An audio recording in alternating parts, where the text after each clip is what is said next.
Hello again from Winnipeg. It's Sunday, January 23rd. It's cloudy and snowing outside, and I guess minus 20, but still a lot of people going out for a walk and ice skating. I just don't feel like it, and it's nice and warm in my room here. You can see I got my t-shirt on. And today I'm so excited because there is an article I have to share with all of you around the world. The reason is finally after 2 years, and here in Canada we have this very decent doctor writing about this article, questioning the government and also questioning all about this controversial mandate policies. He lives in Canada, in Ontario. Very, very long article. They're about 30 pages long. I read a couple of times actually. It was very impressive. I'm going to cut a few clips and have you to sense that. I think it's really worth understanding and really worth sharing.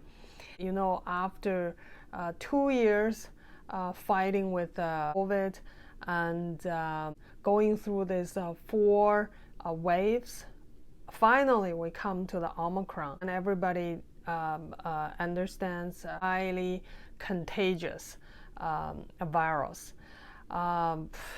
Basically, according to Dr. Fauci, everybody will get it. Doesn't matter if you are vaccinated or unvaccinated. That's what they talk about it. But now it proves that a couple of days ago in a hospital in Toronto, there are about 700 roughly ICU patients. Half of them are unvaccinated, half of them are vaccinated patients. So, you know, now we really come to the point or conclusion how long this vaccine can work or protect us. We should share this article and have people to realize what we should do. This is an opinion article by Norman Doidge. Norman Doidge, MD, is a psychiatrist, psychoanalyst and author of The Brain That Changes Itself. He is Executive Director of Health and the Greater Good. Just before Christmas, without much fanfare, Ontario became the first province to approve fluvoxamine, a decades-old drug few had heard of, for the early treatment of COVID-19. The December 20th announcement, coming at a time when Canadians were preoccupied with Omicron, and the fear hospitals would soon be overwhelmed, received hardly any news coverage. Fluvoxamine is a repurposed drug, and comes from what might seem like a most unlikely source, psychiatry. It is an antidepressant used most commonly to treat obsessive-compulsive disorder.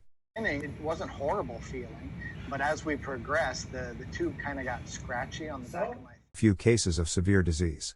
Suzanne Hodgson of the University of Oxford agreed, the current, randomized controlled trials, that are ongoing are not powered to assess efficacy against hospital admission and death. The Moderna report to the FDA on December 17, 2020, confirmed there were no deaths due to COVID-19 at the time of the interim analysis to enable an assessment of vaccine efficacy against death due to COVID-19. Moderna followed about 30,000 people. When asked by the British Medical Journal why the trial had not been designed to assess if the vaccine could prevent hospitalization and death, Moderna answered, "You would need a trial that is either 5 or 10 times larger, or you'd need a trial that is 5 to 10 times longer to collect those events." In the Pfizer study of 38,000 people, not a single person in the placebo or the vaccine group died of COVID. By publication date, only one person had died of COVID in the Moderna study. To state it clearly, one person out of about 70,000 in the combined studies of Pfizer and Moderna actually died of COVID. In the real world, at the time, about 60% of COVID deaths were in people over 75 years of age. But only 4.4% of that age group were in the Pfizer study.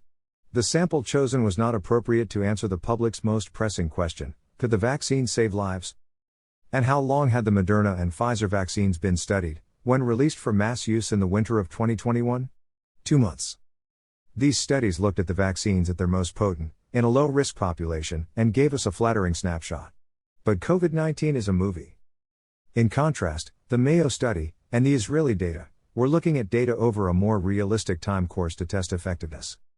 The waning created a crisis in Israel. Dr. Sharon Alroy-Priest, director of Israel's Public Health Services, told the FDA Vaccine Advisory Committee on boosters why the country became the first to roll out a third shot. What we saw prior to our booster campaign was that 60% of people in severe and critical condition were immunized, doubly immunized, fully vaccinated, and as I said, 45% of the people who died in the fourth wave were doubly vaccinated. Most breakthrough infections are indeed mild, but she was describing life-threatening ones in the vaccinated. As breakthrough infections became commonplace throughout the world, noted Harvard epidemiologist Michael Mina said, the message that this is only an epidemic of the unvaccinated is falling flat. As for Dr. Shaheen's claim that we were on the brink of vaccine-induced herd immunity and being rid of COVID altogether, experts such as Larry Brilliant, who had helped eradicate smallpox with vaccines, and 5 other scientists wrote in Foreign Affairs in July 2021, among humans, global herd immunity, once promoted as a singular solution, is unreachable. Reversal has just come out against regular, continuing boosters, saying they are afraid it will weaken the immune system. From the very beginning, some scientists have wondered whether our goal, the conquest and eradication of the virus, was the right one. As Michael Cordingley reminds us in his book Viruses, in each milliliter of seawater there are about 10 to 100 million viruses, and this was a respiratory virus, free-floating, all around us, likely to shape-shift and mutate. Could we, conquerors of nature, really overwhelm an enemy so omnipresent and agile? As we have seen, as part of the reappraisal, there's an increasingly new goal being articulated by most public health experts, that it's not eradication of the virus, but it is keeping hospitalizations and deaths down, but also, working with the virus. The chairman of the Israeli Association of Public Health Physicians, Professor Haggai Levine, said, because Omicron is so contagious, our efforts to stop its spread are probably pretty futile. We are not going to stop this wave. Then he dared to say, we have been trying to dodge the bullet for 2 years, and in Israel we have been successful to some extent. But most of humanity is still alive after contracting COVID. The Jerusalem Post reported that in Israel some health experts believe the magic bullet this time around will actually be widespread infection. It cited Dr. Cohen, saying, the 5th wave might end when a large number of people will be infected. Just as deaths have decoupled from cases with Omicron, our COVID mandates have decoupled from the science originally used to justify them. But the goalposts are moving, and now it is argued that only mandates will keep hospitals free of high-risk unvaccinated patients. What are the numbers? As of January 20th, there are 740 unvaccinated, and 2,091 fully vaccinated people in hospital for COVID, but not the ICU. In the ICUs there are 208 unvaccinated and 263 fully vaccinated people. True, there are fewer unvaccinated than vaccinated people in Ontario, but if surgeries are delayed, it is clearly because both groups are occupying beds. Portraying the unvaccinated as the sole cause is inaccurate, and deflects from the painful fact that Canada has fewer ICU and acute care beds per capita than almost any country in the developed world, and that the current vaccines are not working as well as hoped. What is called for is not more scapegoating and coercion, but healing, and more early treatment for both groups, now that we have it. Honoring the bedrock of medical ethics, no treatment without consent, is humane, preferable and possible. Also reappraising is Bill Gates himself. He admitted this past November, we need a new way of doing the vaccines. He also accepted that our focus had been too narrow.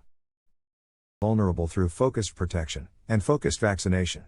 The immunity we have will be a mix of vaccine immunity and natural immunity, depending on the person. The new plan, to live with the virus and get back to living a normal life, is a departure from the pure Baconian conquest of nature, and harkens back to the ancient, Hippocratic, notion that we must work with nature as an ally, in a kind of collaboration.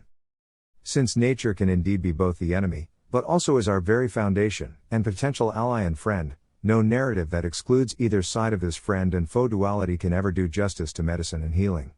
If the abandonment of Hippocrates was the first medical reversal, we are seeing in its return, a reversal of a reversal.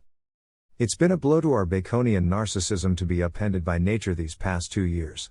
That thin-skinned Baconian within seems almost offended to admit that protection has come not only from scientific advances, but from natural immunity. Others might see this as a reassuring reminder that natural processes are not always and only the enemy. We shall find out, as we observe the unvaccinated, to what extent natural immunity, accumulating in waves of infection over time, does or does not protect, for the current or future variants. Till then, let's give infallibility the day off. We have some ingenuity and some tools in our toolkit, none perfect, but if we use the whole kit, instead of just the hammer, we might be better for it. That goes for how we treat the virus, and how we treat each other. And for those scientists among us, those strange creatures, always reappraising. There is comfort in knowing that after 2 years of hard work, we have a new narrative, or picture of our situation, which though imperfect, is more nuanced and likely closer to the truth. Wow, what a long article. I inserted roughly about 3 pieces there, but still just a very small portion of the whole article.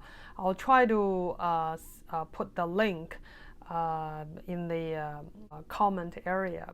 I'm pretty sure that you see the whole picture. Or we have to be rethinking about this whole COVID lockdown and the vaccine and all these mandate passport issues. And hopefully we can deal with that faster, and we can go back to our normal life. Thank you very much for your watching. We'll see you next episode.